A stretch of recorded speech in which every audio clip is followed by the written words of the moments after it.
Однажды Витя сделал змея. День был пасмурный, и мальчик нарисовал на змее солнце. Витя отпустил нитку, змей поднимался все выше, мотая длинным хвостом и напевая песенку. Я лечу, я рею, я свечу, я грею. Ты кто такой? Ты кто такой? Ты кто такой? Ты кто такой? Ты кто такой? Кто такой? Разве вы не видите? Я солнце. Неправда? Неправда. Неправда. Солнце за тучами. За тучами. За какими такими тучами? Солнце – это я. Никакого другого солнца не было, нет, не будет и не надо. Ясно? Неправда. Что? Цыц, короткохвостые! Крикнул змей, сердито мотая своим длинным хвостом. Птицы разлетелись, но тут выглянуло солнце. Заклевать хвостунишку. Выщипать хвост. Обманщик. Выщипать. Закричали птицы и набросились на змея. Витя начал быстро сматывать нитку, и змей упал на траву.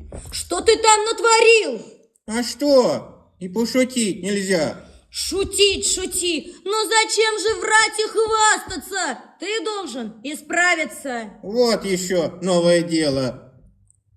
И не подумаю, пускай птицы сами исправляются. Ах так! Ну хорошо, тогда я тебя исправлю. Теперь уж ты никого не обманешь и не напугаешь, хоть лопни от злости.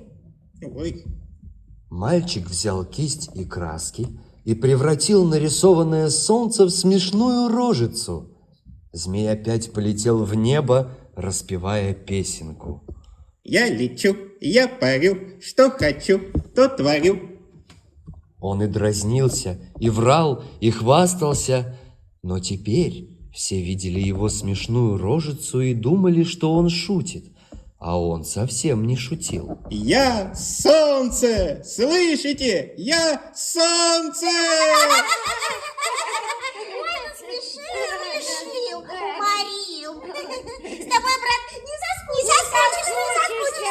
Цыц, короткохвостые! Ворчал змей, сердито мотая своим длинным хвостом. Но птицы смеялись еще громче. Кружились они рядом со змеем и дергали его за хвост. Ой, не соскучишься.